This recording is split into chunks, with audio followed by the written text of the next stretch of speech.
On paper, Google's Pixel 7 refines a lot of what we loved about the Pixel 6, but does it succeed? In 2021, Google ripped up its own playbook in so many ways with the Pixel 6. It delivered a striking new look with completely new software, and even teased and showed off the phone months in advance to get ahead of the leakers. With the Pixel 7 in 2022, the name of the game is refinement, but with the same approach to marketing. We've known what the Pixel 7 would look like for months. What we didn't know was how it would build on the performance of its predecessor, and if it could deliver a significantly better experience. We've spent some time with it to find out. The overriding feeling of using the Pixel 7 is that not much has really changed since the previous model. Yes, there are enhancements to some of the features and a slimming down of the body, and that does make a difference, but the essence of Pixel remains the same. It's essentially like using a slightly better, more grown-up version of the Pixel 6. That's no bad thing though.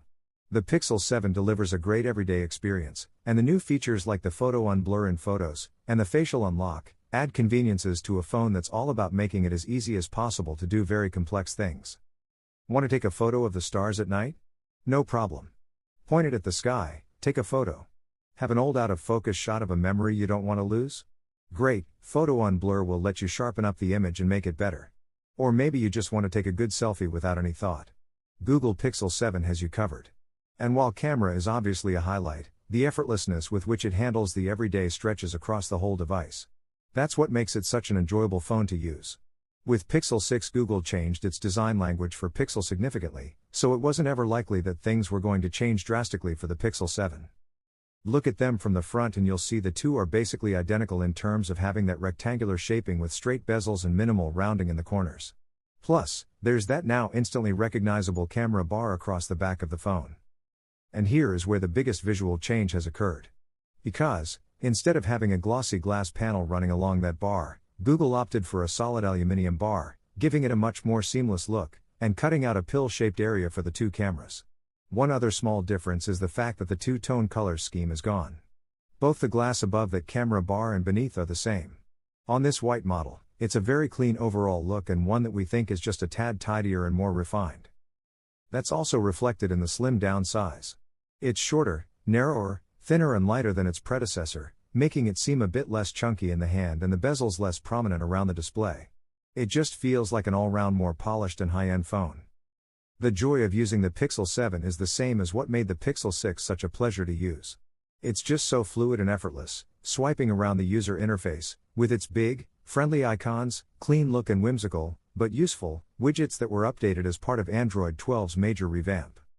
Most of that has remained unchanged on a surface level with Android 13 on the Pixel 7. And the elements that have changed will also be made available on older models of Pixel with the Android 13. We also really like the solid feel of the phone. It feels well made, and the IP68 rating will ensure that dust and water will be kept at bay. As we noted in the Pixel 7 Pro review, one new addition is the addition of facial recognition for unlocking the phone. Like many other Android phones, this is purely camera-based, and so doesn't have the added security that comes with depth sensors. This means you can't use it to do things like authenticate payments, or unlock banking apps. It's a shame, but not entirely unexpected. As a display, the 6.3-inch AMOLED screen on the Pixel 7 is an enjoyable panel to watch movies and game on. It's vibrant, and with peak brightness up to 1400 nits, 1000 nits typical, it's really bright. It doesn't have the Quad HD resolution of its sibling, but in our experience, that's not something you miss all that often. It's also 90Hz refresh, rather than 120Hz, so it's just the slight step down from the Pro model. Despite that, it's a great screen for pretty much anything. Color saturation is high without pushing too far and over-egging reds and oranges, and contrast is impactful without crushing the detail in an image. The updated camera is built into the display, in form of a hole punch cutout near the top of the display. Interestingly, when in use for unlocking, the cutout area seems to expand and flashes a little white ring, to let you know it's working. In a very basic way, it reminds us a little of the dynamic island on Apple's latest iPhones, but just nowhere near as complex. With the 90Hz refresh you get nice and smooth animations. It's smooth enough that everything gets that fluid and responsive feel. At least, in the parts of the interface that are optimized for it. Some games and videos still don't go above 60Hz. So for most things you'll use the screen for, it's more than good enough to match the necessary refresh rates. Another benefit of the regular Pixel 7 is that the display is completely flat. That makes it tremendously practical for typing on, and means content doesn't curve or distort around the edges. It's just an all-round good display. That's not to say it can't handle your favorite games. It absolutely can, delivering a smooth and reliable experience regardless of what game title we threw at it. Whether we played casual titles like Monument Valley or faster-moving titles like Mario Kart Tour or Call of Duty, the experience was pain-free. Sure, it might not push the boundaries of frame rates and performance, but it's more than good enough for pretty much everyone. The thing we did notice, when compared to the Pixel 6 before it, was the cooling. Or rather, the lack of heat. Last year's model seemed to get warmed down one side with virtually any task if done for long enough. With the Pixel 7 it wasn't anywhere near as noticeable. On the processor front, at least when it comes to raw power, not a lot has changed from the Pixel 6. It uses the second-generation Google Tensor processor, which is very similar to the first-generation model, and it's paired with 8GB RAM. Digging into its specs and capabilities, it's clear, as with the last model, this processor wasn't built to be an all-powerful, all-conquering chipset. It's more about working smart than working hard, delivering intelligent capabilities that make the phone more useful.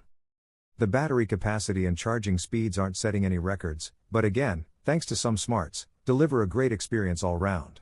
With it having a lower resolution display than the Pixel 7 Pro, we didn't feel like the lower 4355 mAh capacity negatively impacted the running time all that much.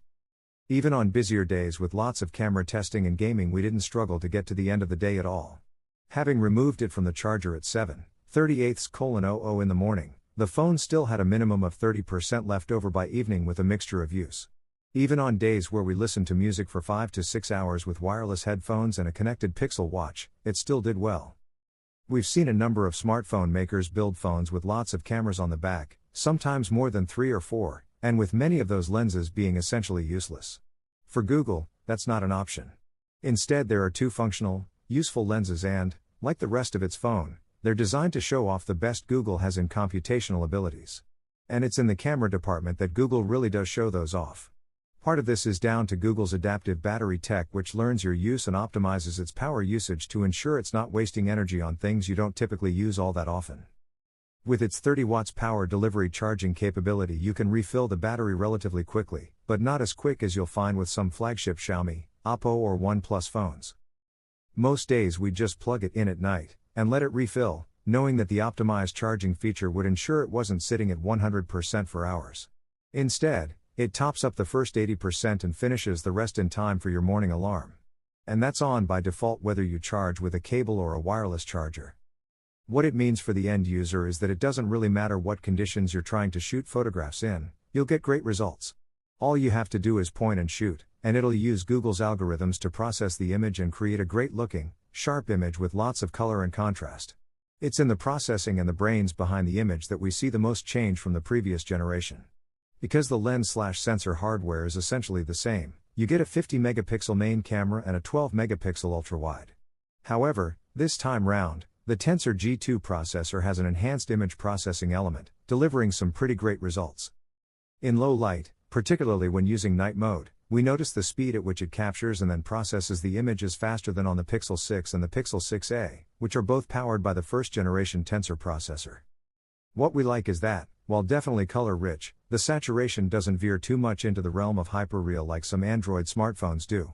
It's exciting, without being over the top. And you get a natural sense of depth when you shoot close-ups.